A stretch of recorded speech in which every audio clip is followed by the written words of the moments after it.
This video on the screen right now got around 20 views. And honestly, a few months ago, that would have annoyed me far more than it should have. Because when you're starting YouTube, nobody prepares you for how brutal the beginning actually is. People talk about getting monetized, getting sponsors, quitting your job. Nobody talks about spending 10 hours making a video for less people than would fit in a small classroom. And that's when I realized something. The reason most creators quit isn't because they run out of ideas. It isn't because they're lazy. It isn't because they aren't talented. It's because YouTube is one giant test of patience, and most people fail it. Now, before I continue, I want to make something very clear. I'm genuinely grateful for every single view, every comment, every subscriber, every person who watches one of my videos. Because if you're watching this right now, you could literally be doing anything else. You could be watching Mr. Beast. You could be scrolling TikTok. You could be watching Netflix. But instead you're here, listening to a 21-year-old apprentice from the UK talk about business, investing, and trying to build a better life. That's not something I take for granted. But let's be honest, every creator checks their analytics. Every single one. You upload, you wait 10 minutes, you check, an hour later, you check, before bed, you check, wake up, you check again. At one point, I was refreshing YouTube Studio so much, I was starting to look like a day trader watching the stock market. One impression, refresh. One more impression, refresh. Still no views, refresh. And the funny thing is, you know you shouldn't care that much, but you do, because you put a piece of yourself into every video. I think every creator goes through what I like to call the humbling phase. And honestly, that's where most people disappear. Because this is a stage where effort and reward make absolutely no sense. You spend hours scripting, hours editing, hours making thumbnails. Then YouTube shows it to basically nobody. The maths is horrible. The return on your time is terrible. And your brain starts asking dangerous questions. Maybe I'm not good at this. Maybe nobody cares. Maybe I've wasted my time. Maybe I should stop. And this is where YouTube starts becoming less of a platform and more of a mental battle. Because nobody sees the argument happening in your own head. You start negotiating with yourself. Maybe I'll just skip this week. Maybe I'll just wait until I've got a better camera. Maybe I'll wait until I know exactly what my niche is. Maybe I'll wait until life settles down a bit. And the funny thing is, those excuses sound reasonable. That's why they're dangerous. Nobody quits YouTube in one dramatic moment. They don't wake up and delete the channel. They just slowly stop. One missed upload becomes two. Two becomes a month. Then 6 months later, they're telling people, yeah, I used to do YouTube. I think that's how most dreams die. Not with failure, with neglect. And I don't want this happening to me. Because if this channel fails, I want it to fail because I gave it everything, not because I got discouraged after 20 views. And then to make things worse, you open YouTube and see some bloke getting 300k views talking about something you could have made. Now logically, you know that's stupid, but emotionally, it's hard not to compare.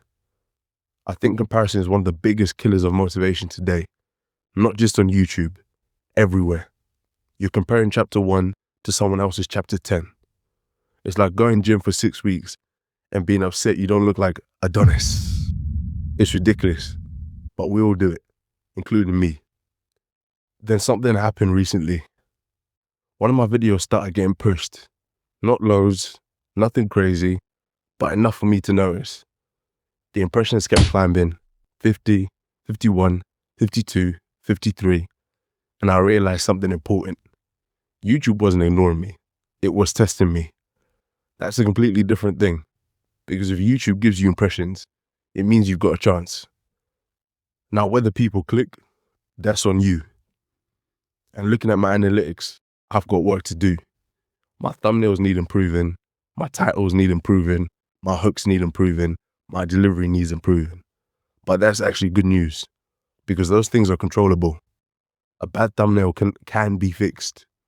A weak title can be fixed. A boring intro can be fixed.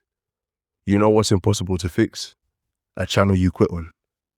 I think one of the biggest mistakes creators make is becoming obsessed with the results way too early. Because it's happened to me already.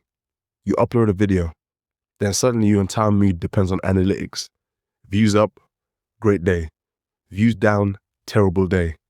That's a dangerous game, because now you're giving control of your emotions over to a graph, and graphs don't care how you feel. The funny thing is, outside of YouTube, life keeps moving. My debt doesn't stop because a video flopped. My investments don't stop. My property business doesn't stop. My job doesn't stop. Life carries on, which is actually one of the best lessons YouTube has taught me. The world doesn't owe you attention. You have to earn it. And honestly, YouTube probably isn't even the hardest thing I'm doing right now. I've got a property business. We've recently hit break even, which was a massive milestone. But nobody talks about what happens after break even. You don't suddenly become relaxed. You become responsible. There's been nights where I'm laying in bed thinking, please don't let anything happen overnight. No leaks, no boiler issues, no problems. One time the front door lock broke and tenants literally got locked outside. Try explaining that after a full day at work. That's real life. Then there's the debt. Then there's the investing. Then there's trying to leave the 9 to 5 eventually. And somehow YouTube still manages to mess with my head the most. Because everything gives you feedback. Business gives feedback. Investing gives feedback. Debt gives feedback. YouTube just gives silence. And that's what makes it different from almost everything else. Think about the gym.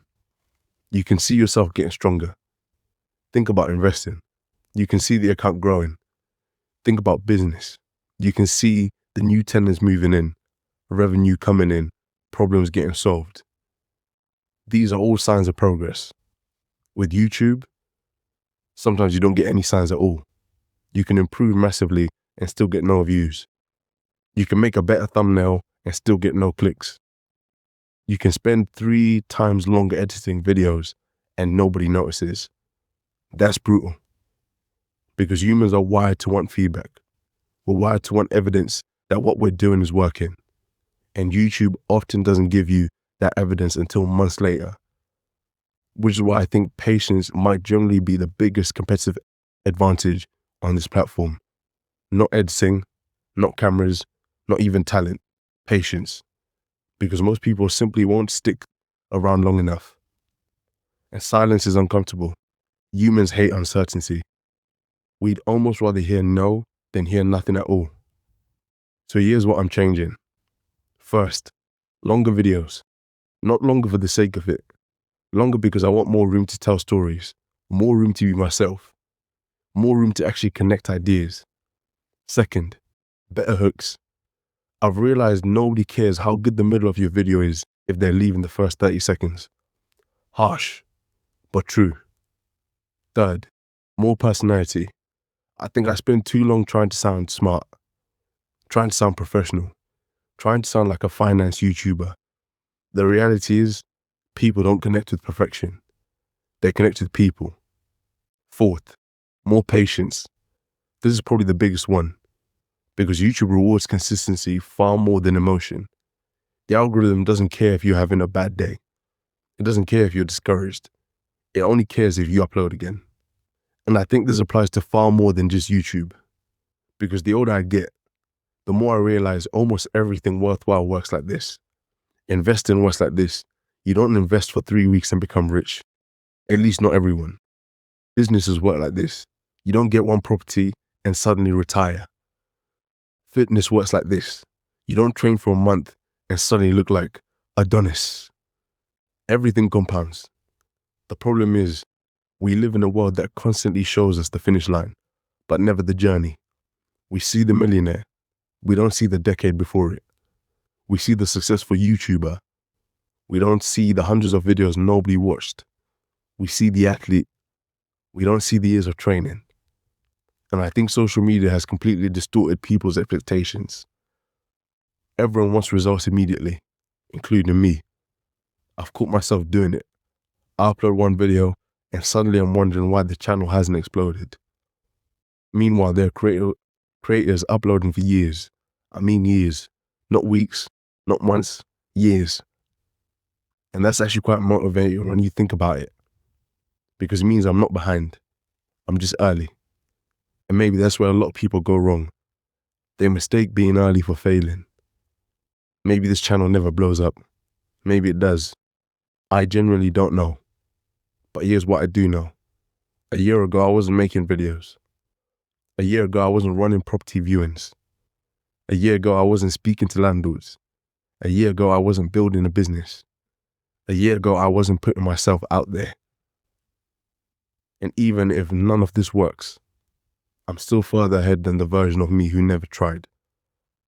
That's something I've been thinking about a lot recently.